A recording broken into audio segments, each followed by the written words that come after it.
its position on Brexit and immigration. Here is an unhappy Ben Habib speaking earlier this week. HQ at Reform has forbidden the new branches they've set up from having me speak to them. It seems these criticisms that I have, ideological as well as constitutional criticisms I have of the party, are an affront to them. And I think that their prohibition on my speaking, their prohibition on my free speech, their reluctance to democratise, their ideological differences with me, now leaves me no option but to say I'm not affiliated with Reform, I'm afraid. Well, let's get reaction now from former government minister and Reform UK spokesperson Anne Whitcombe. And this is unseemly, isn't it? Party members fighting like rats in a sack. Hang on, party members. You have one man walking out who has been unhappy, but you have one man walking out. A senior figure, Anne. Now, just a minute, and you talk about party members fighting. Sorry, who's fighting who? Well, he's at war with his own party because it won't democratise and he's got no free speech. One man, you've just said party members.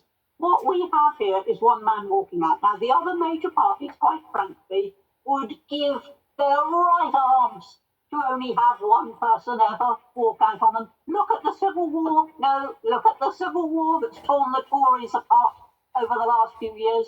Look at Labour and its civil wars. One man walks out of Reform, and you say members are fighting. No, they're not. Well, it's one man. Our membership has crossed 100,000. We're going up in the polls. We're polling in Wales. It's level with Labour, and in fact, in one poll ahead of Labour. All that is being achieved, and you're picking on one thing that has gone wrong. Now, let me say this: I have huge respect for Ben Habib. Doesn't sound like it. I know. You've just thrown him under the bus, under the Reform UK bus, driven by Nigel Farage. Toot toot. He's walked out, you silly man. We haven't thrown him under a bus. He's left the bus. For goodness sake, get the bus. Now, you've just called him a silly man, or you called me a silly man. And the bottom line, this is a guy of colossal stature, a self-made entrepreneur, and a guy that helped Nigel to achieve this political revolution. Now he's some kind of insignificant figure that apparently you can do without, ignoring his rather important messages about what's going wrong in Reform UK. Now, first of all, I suggest you stop putting words in my mouth.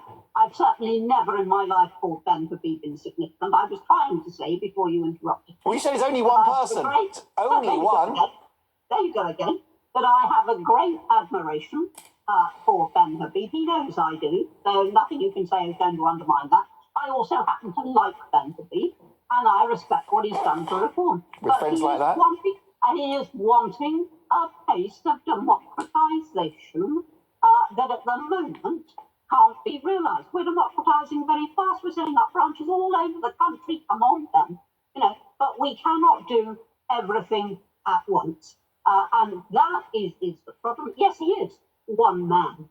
Doesn't mean I don't think he's significant, but he is still one man. And you said members fighting. That was the point I was making. Does his departure not provoke a nanosecond of self-reflection on the part of the party? This party is going great guns. So the answer is no. No self-reflection. The answer is this party is going great guns.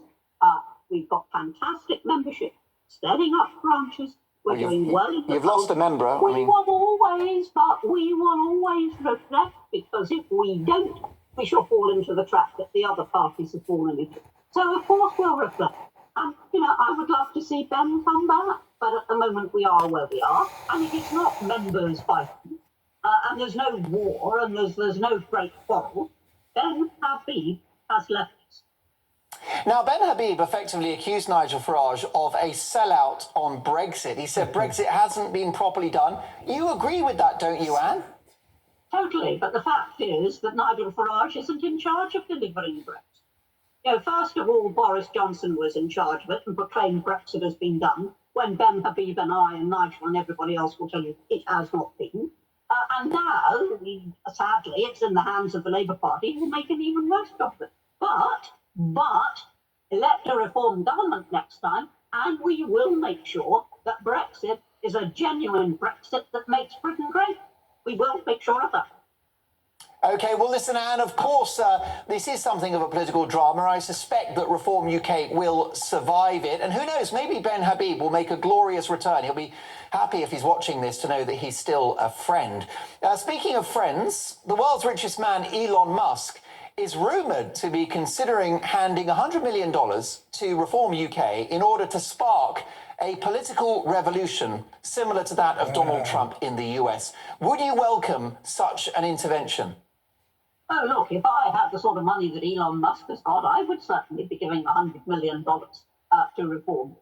Though, having said that, these are rumours. These are rumours, Mark, as you yourself admit.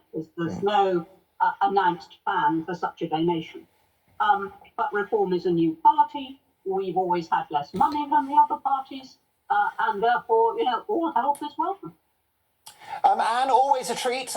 Ben Habib has asked you to send him a text after the show, so hopefully you've got his number. My thanks to former government minister, the formidable, the brilliant Anne Whitcombe, of course, one of the most compelling political voices in the country. She's now a Reform UK spokesperson. Your reaction to what Anne had to say, are you worried about this civil war at Reform UK? Are the wheels coming off of Nigel Farage's political revolution? gbnews.com/your say. We've got the papers next.